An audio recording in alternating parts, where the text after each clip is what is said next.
बिस्मिल्लाहिर्रहमानिर्रहीम। अस्सलाम वालेकुम। मेरी अल्लाह ताला से दिल से दुआ है आप सब के लिए कि वो तमाम लोग जो दुआओं में शिद्दत से किसी को मांग रहे हैं और इसे अपनी ज़िंदगी बनाना चाहते हैं, और वो लोग जो अपने हालात से बहुत ज़्यादा परेशान हैं, वो लोग जो बे औलाद हैं और औलाद के ख्वाहिशमंद हैं, और वो लोग जो रिस्क की तंगी में मुब्तला हैं। अल्लाह ताला इन तमाम लोगों की ज़िंदगी से इन रुकावटों को, इन मुश्किलों को ख़त्म कर दे। अल्लाह ताला आप सब की नेक ख्वाहिशात को जल्द अपने बारगाह इलाही में कबूल करें, आमीन। आज की वीडियो को स्टार्ट करते हैं। तुम ये सोच रहे हो ना कि मैं इतनी दुआएं कर रहा हूँ, अल्लाह से इतनी मांगता हूँ, मगर अब तक वहाँ से जवाब ना आ सका।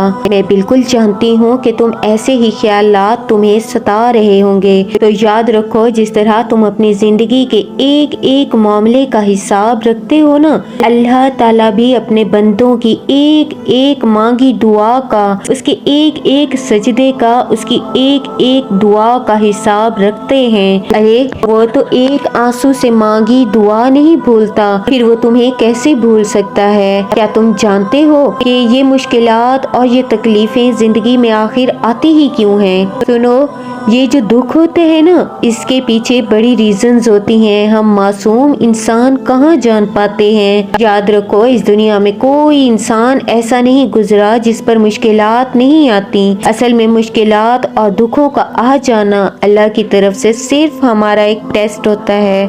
जान लो, यहाँ कुछ भी अचानक नहीं हो रहा। इस कायनात में पत्ता तक इसकी मर्जी के बगैर नहीं हिलता। दर हकीकत जो होता है वो अल्लाह ताला के इल्म में पहले से होता है। अल्लाह ताला कुरान पाक में इन दुखी दिलों से फरमा रहा है कि तुम्हें ये मुश्किल तो नजर आएगा, लेकिन ये आसानी से जोड़ा जाता है ताकि तुम अफसोस ना करो इन चीजों का जो तुमसे छूट जाती है। कोई मौका था, हाथ से निकल गया। कोई दौलत थी जो हाथ से निकल गई। कोई तुम्हारी मनपसंद चीज थी जिसको तुम बहुत जरूरी समझते थे, हाथ से निकल गई। सुनो, मेरा अल्लाह पाक कुरान पाक में खुद तुमसे फरमा रहा है कि जो चीज तुम्हारे हाथ से निकल जाए, इस पर हरगिज गम ना करो। कोई गम मुसलसल नहीं रहता। इसका दौरानिया किसी के लिए कम तो किसी के लिए थोड़ा ज्यादा होता है, लेकिन जो जितनी बड़ी आजमाइश से गुजरता है तो नवाजा भी उतना ही जाता है। हम इंसान इस देरी की मसलिहत को नहीं जान पाते।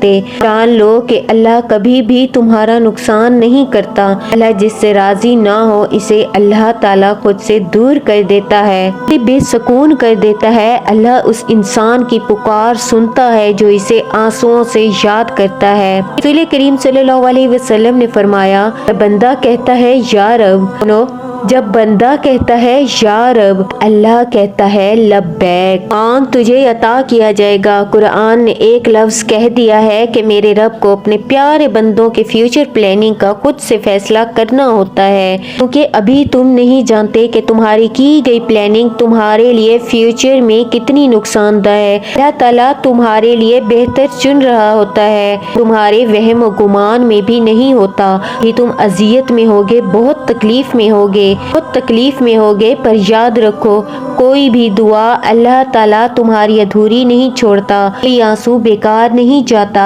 इंशाअल्लाह रब तुम्हारी जिंदगी की कहानी इतनी खूबसूरत कर देगा, मेरी ये बात तुम खुद खुशी के आंसुओं के साथ याद करोगे। अल्लाह से दुआ है कि वो हम सब की मुश्किलों को बेहद खूबसूरती के साथ हल कर दें। जितने भी लोग बीमार हैं, परेशान हैं, तकलीफ में हैं, अल्लाह पाक इनकी परेशानियां दूर फरमाए, आमीन। जज़ाकल्लाह।